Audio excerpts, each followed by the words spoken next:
All right, we're live. You got 3, 2, 1. And welcome back to a special edition of the Boo Crew Media Podcast. We have an absolute legend in studio today. Mike Hoss, now the play-by-play, the voice of the New Orleans Saints, alongside Mike Bergeron. First off, Mike Hoss, how are you today? Thank you. I'm great, man. This is awesome. It takes me a while to get used to voice of the Saints. You know what I mean? Because when I was looking and trying to get the job, it was all about announcer for Odyssey and WWL radio and play-by-play. And then that first night, it was, Christian Garrick and Bobby and Deuce and everybody. And there was like the voice of the Saints. And I was just like looking around like, whoa. That's wait a minute. That's it. I mean, that was the first, because I was never introduced like that. Never been introduced like that. Right. And that was like, that really, that hit home. Sure. Well, that pretty much answers my first question. I think part of I think one of the most exciting things is that you have a really big passion for New Orleans and the Saints. I even read that you call this place home since you got here in 1989. 89. Do you view that as a hurdle to mix, I guess, passion with professionalism? No, only because I've done it all. So when I got here, I was a sports reporter. I covered the Saints. That was my job. I went to lacrosse. I covered them. I did 4th Down on 4. Channel 4 did the preseason games. I mean, we did them. I was the sidelines. Jim and Archie were in the booth. And so I covered them. That was my job. And then when I flipped over to news in 2006, I became a fan, like a season ticket holder. And I thought that would just be, all right, kind of cool. But I went off the edge and it just became, I guess when you get into sports, the first thing you lose is the ability to be a fan. And nobody really, they don't understand, they what do you mean? I go, well, I sit in the press box in a suit. And then I just write stuff for 3 hours. And then I go interview naked, sweaty men. And then I go back to Channel 4 and work for 7 more hours. So that was my game day experience. So I guess all that pent up kind of not being a fan. And then 06. And again, so I covered the Saints in some rough times, and then but 06, Drew and Sean, they go to the NFC Championship game, and then they've been winning ever since. I'm like, this is awesome. So I guess all that pent up not being a fan really came out. And then in 2017, they hired me to do sidelines. So then I really was an employee of them. So I've covered them, a fan of them, an employee of them. I feel like I've been a part of the organization in some way all the way through. So just those different levels kind of gives me, I know that organization. I know what they want. I know what they don't want. So right. I think that's a good thing. That's a positive. Absolutely. Yeah. You've been there on all levels over 30 plus years. Yeah. I never do the math of 89. It's always 30 plus, 30 plus. Start figuring that out. Cause I got here right in January of 89. I interviewed and I got here, they were in Mardi Gras. I didn't know what was going on. I was like, it weren't like Mardi Gras Day. This is like in the weeks, 2 weeks. Right. But I was just like, what in the world? So, and I had never been here before. I didn't know anybody here. I'd never been here. I was like, whoa, this place is crazy, man. Yeah, so it's intense. Yeah. And so you either get on board and you either love New Orleans or you don't. And there's not two different people. You either get it or you don't get it. And I've said this a lot. This is boring for people, but if you don't get it, it's okay. People here are like, all right, we understand. Believe me, we understand. Yeah. But if you don't get it, guess what? You never will. You're not going to. It's not going to happen 5 years from now. Right. It's not going to go, oh, hey, I get it. No, you either do or you don't. And I just did. And got my wife here, started a family here. And this was never the plan. The plan was 2 years and keep going towards Washington, D.C., which is where original home was. And that was the plan, to get back to that television market. And that was 30 plus years ago. Yeah. So I guess stole you. We're a little past plan B at this point. Right. One thing I noticed is play-by-play guys, they're really on the ball. They know everything about everybody, every team. But like players, are they prepping? You're prepping weeks ahead of time? Or, do you also have guys in the booth with y'all feeding y'all information? You have, but the guys that are in the booth are your spotters, right, and or your statisticians. So they're more your game, what's happening game wise.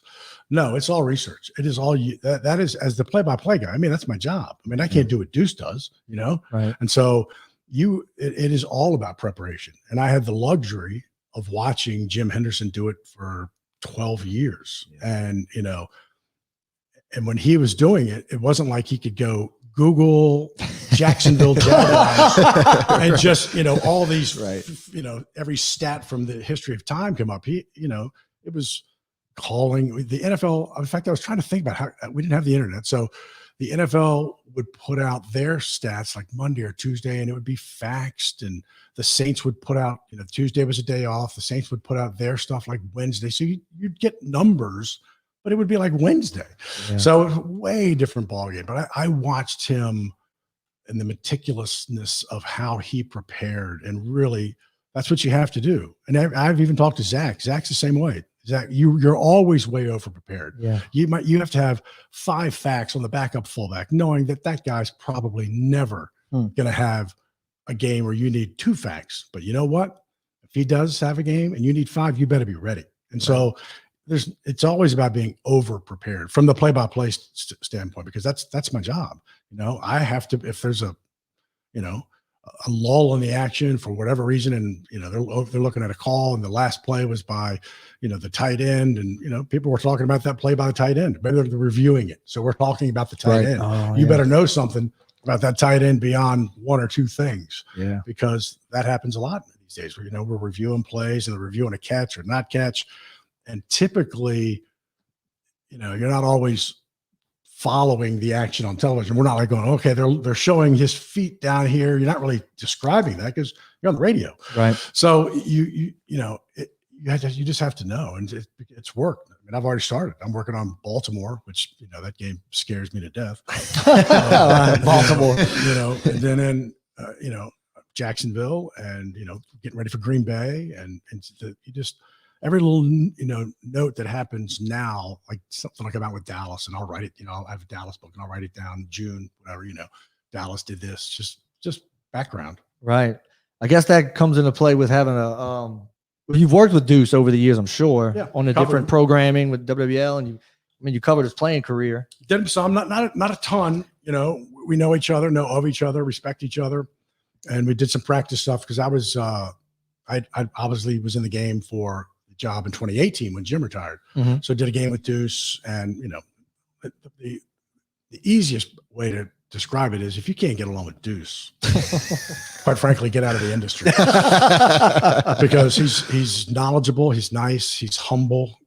You know, so I'm not that, of all the things I am kind of, you know, challenged by, I'm not concerned, but that getting along with Deuce is not one of them. Not one of them at all. What's that going to be like? You know, Deuce has been in that, you know, booth now for forever. How long now?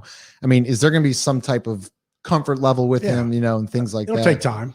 Sure. I mean, just like any great team. Like, you know, it doesn't, I've listened to a lot of Zach and Deuce on the radio. You can listen to, I mean, NFL Game Pass, again, you know, stuff that they didn't have years ago. I can listen to every game that they've done for the last 2, 3, 4 years. And so, yeah, he's, you know, in 2017, Deuce was with Jim Henderson. And then for 3 years, he's been with Zach. So I'm his 3rd play-by-play guy in 5 years, you know? And so, and everybody's different. And so it just, you take time, and it's, you know, it's not going to be perfect right away. It's going to take time, but it's about knowing. And for my job, I'm like, get the hell out of the way. Tell the people to play and let Deuce analyze it. Cause that's what, they're either listening to it or at the game, listening to it on the radio, or they're listening to it at home with the sound down. So they've seen the play. Shut up, Mike. Let me see what Deuce has to say. That's my job title. I wrote that down. Shut up, Mike. I'm ready to print some t-shirts and shut up, Mike. No doubt. My wife, yeah, she's already got some printed. That's perfect. That's so good. I got one. Do you have a favorite Saints moment that's not Super Bowl? The Super Bowl ones or the Gleason punt? Like the ones that everybody's going to say. I have 2. One of them is weird because it is the first one is Hakeem dropped the ball. Oh, that's a great one. Because again, you know, they'd been there, you know, playoff games, home playoff games, all this stuff. And, you know, killing the Rams. And all of a sudden I'm like, what is happening here? And the Rams came back. And when he dropped the ball, and again, I'm covering it. So I don't hear Jim's call. Oh, wow. Right. Yeah. So you don't hear that. That comes later.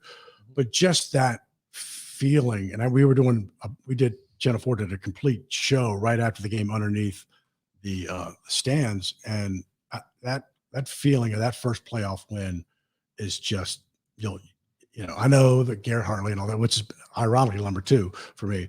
So that to me is up there. When you take away the Super Bowl, there's a lot of things. Yeah. Right. But the NFC Championship game, same thing. So as soon as the game's over, Channel 4 is going live to me down underneath the stands. Win, lose, or draw. Right. So I watched the game from my seat until like the fourth quarter, and then went down to get ready for the show. So I'm underneath the stands where the Saints locker room is. There's monitors. And so they call timeout. Garrett's talking to Sean. My producer calls me. I'm talking to the producer. I go back to turn around, and the crowd goes nuts. I never saw the Garrett. Oh, wow. I'm just like, what? Wait, what? And they went, okay, we're coming to you in 5. I'm like, Oh, man. Obviously you didn't really need to see it, but I was just like, what? I missed what was the greatest, moment of Saints history. Not to mention, I'm underneath the stands. I'm standing by myself. I'm like, okay. Oh my Great. gosh. Good job. I can imagine how loud High that five. was. It was, yeah. I mean, the stands were rumbling. Yeah. When we did go live, because the fans cheered for 20 more minutes. Yeah. I was they, there they for weren't that. they wouldn't leave. And so I was screaming, just and I was telling people, Jeff, I go, who's watching me?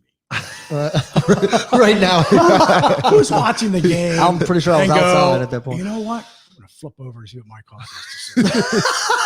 I bet he's underneath the stands. I bet he'll have a good vantage point of that Garrett Hartley kick. Let's go see what he's got. And we actually had a really great show after that with the guests and different stuff. And Jim came down.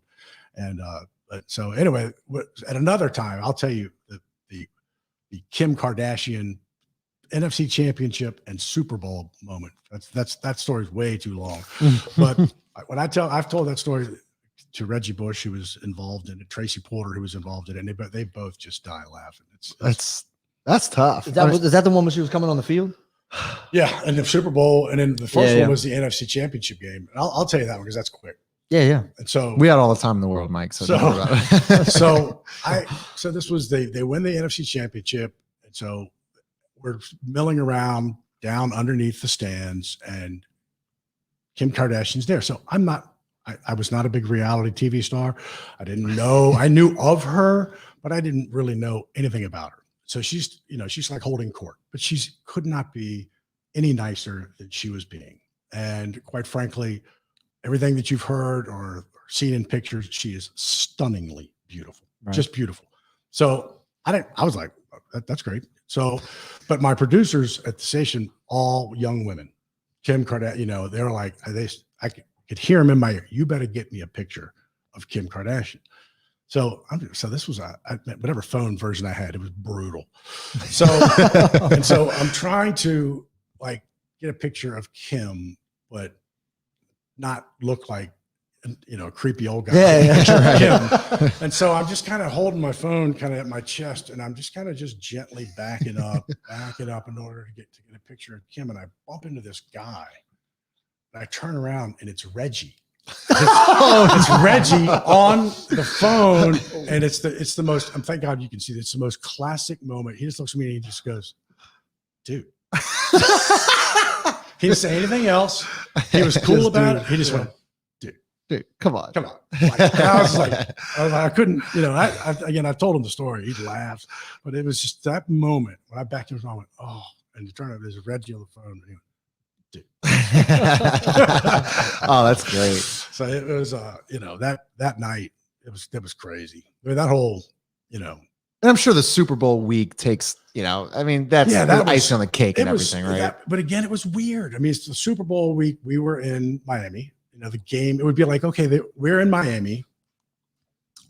The media would be in Hanville, we'll say, That's Oh, okay. So like we're in relation New Orleans are the not. Yeah, media wow. headquarters was in Honville. Oh, wow. That's where I The live. game would be in Laplace. So logistics are not great It right there. was horrible, and traffic was disastrous. I mean, so you're driving up to the media. I can't think of the name of it. I actually went to spring break there in '83. 30 plus years ago. Right. And so it was just, it was work. I mean, it was that week. Right. I mean, the game was on our air. It was Super Bowl Right, 44 CBS, on CBS, right? It's on a- Channel 4. Good Lord, everything had lined up, the stars. So we were on the air, I think like 24/7, 24/7 to the point of, and at the time it was the mayoral election. They had the mayoral election Saturday Wow. before the Saints game on Sunday. Sure. When Mitch won, Mitch Landry. Mhm. So I just remember, it's funny, we were sitting around we had trailers that we were working in, and we were like, Saturday afternoon, we were like, oh God, thank God, man, we're done. We've given it everything we could do. We were just spent. And I got a call from the news desk at Channel 4, and I said, what are y'all doing from 7 to 8? And we're like, what do you mean? What are you talking about? Like, yeah, you guys are doing a show because the polls don't close. We need a show to fill us to get to our election coverage. We're doing an hour show. We've talked about this. And I was like, well, I remember that my producer, Joe Friesard, and I were like, are you kidding? We're doing an hour show in 5 hours from now. And we did stories, we got guests, and we did that show. But literally at 2:00, we were like, we have a show? Oh, And this was the Saturday night before the the game. We'd Super done Bowl. everything, checked every box except that one. gosh. So, I want worked to out. piggyback on that because I think this is a big conversation in the NFL is that the city of New Orleans is going to get a Super Bowl here in the next couple of years.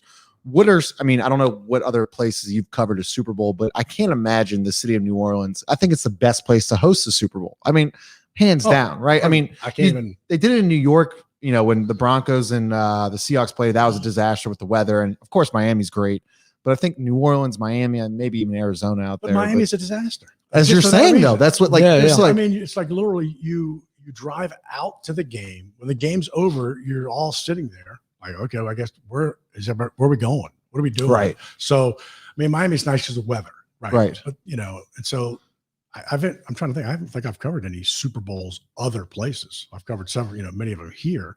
But I mean, there's hands down. I've been to every other stadium. So, I mean, they had one in Minnesota, freezing, because you got to think of it as a Right. week. You can't think Right, 'cause it's freezing You can't think of it as cold. the day. Didn't you Dallas can't snow think too? Game day. Yeah, it was cold. One in year. Dallas.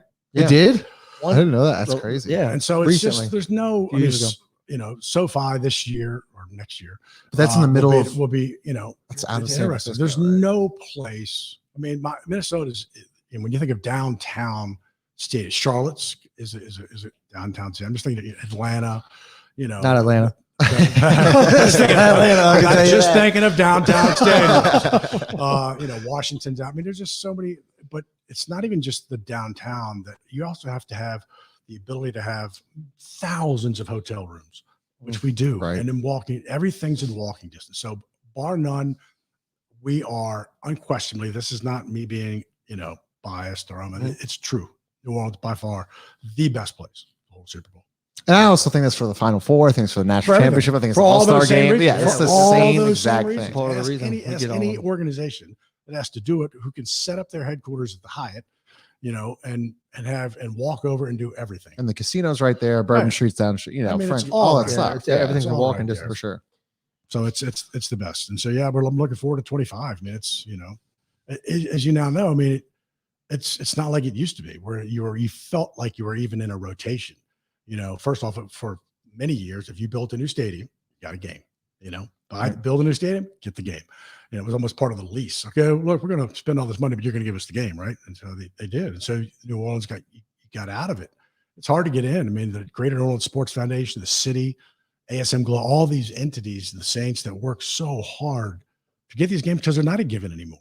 They're not just because other cities will do anything. They now realize, I mean, it's what it is, Right. to have this game. And so, Yeah, and that's what I think. I mean, I know you see the renovations going on in the Superdome. I think Miss Benson's doing it in the Smoothie King Center after the Superdome renovations and all that different kind of stuff.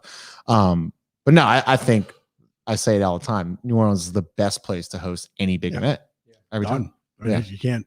I'll argue with anybody who wants to take that other side of that argument. I'll easily. Yeah, you'd for be sure. it'd be hard pressed to find Go all somebody. day. Sure. You mentioned Miss Benson. I saw on your Instagram the other day where she signed the clipping of the newspaper and sent it to you. Yeah. How cool was that? I mean, it's she's a very humble, generous, classy woman. I've known. We call her Miss Gale, Mrs. Benson. She's best friends with Angela Hill. And so when I was at Channel 4 and young and, my family was in Virginia, but, I was always working for the holidays. I never got off of the holidays, Right. and Channel 4 and seniority, people there 30 years. I was like, I've been here 2.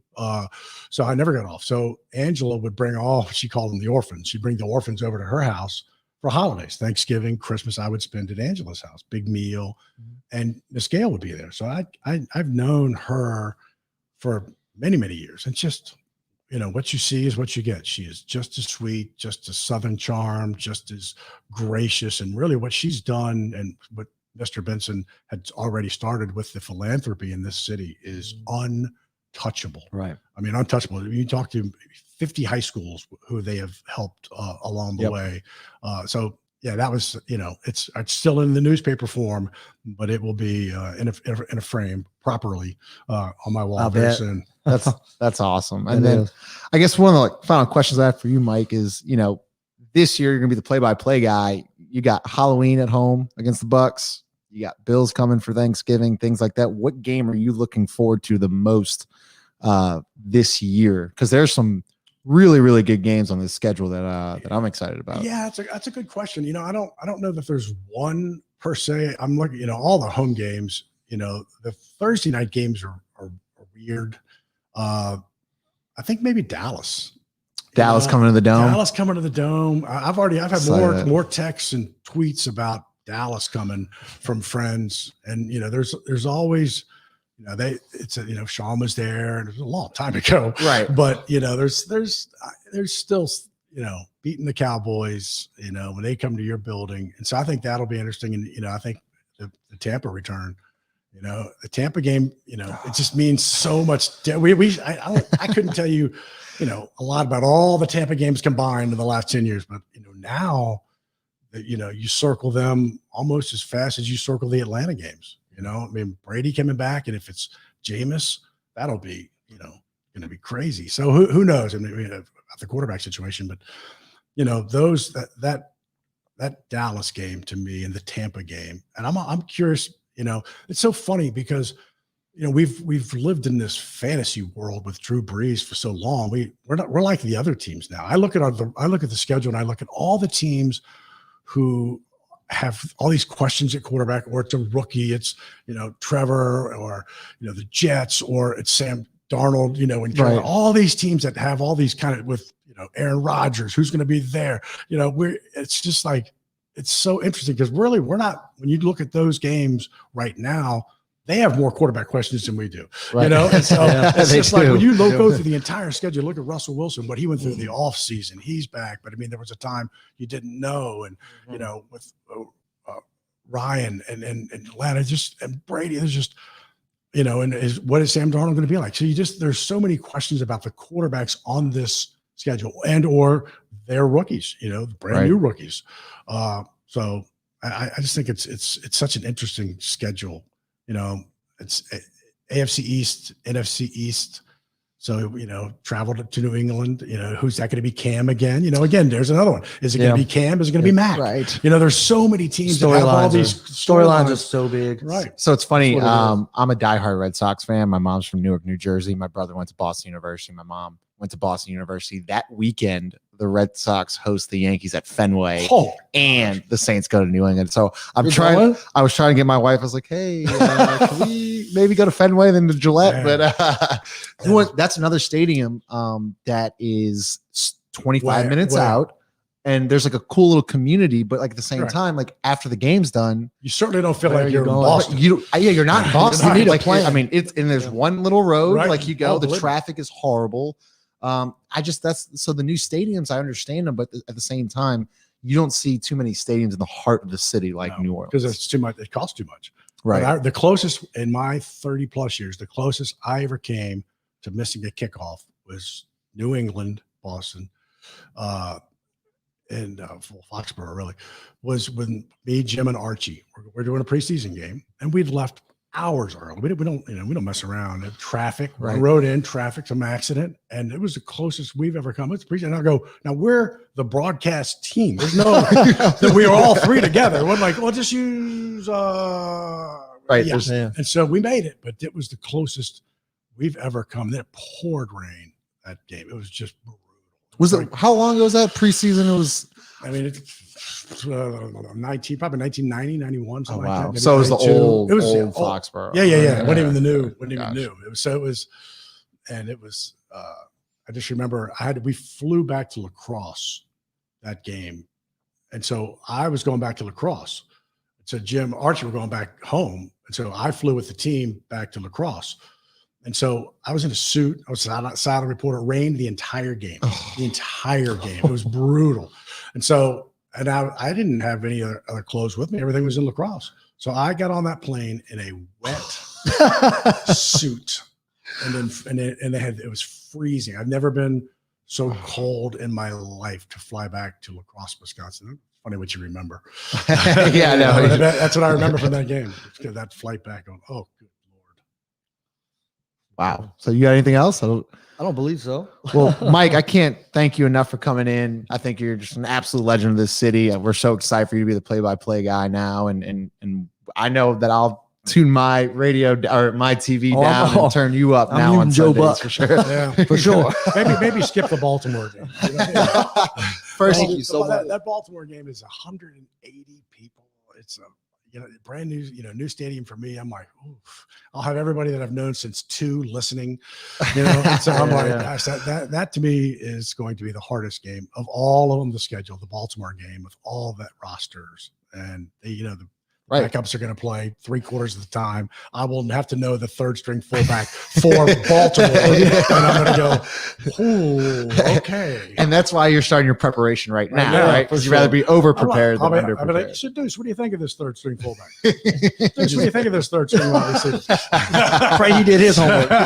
Exactly, He right. does, So he does. that's great. So Mike Haas, the new voice of the New Orleans Saints, Mike Bergeron and Justin Apley, we are signing off, and thank you so much for joining in. Thank you.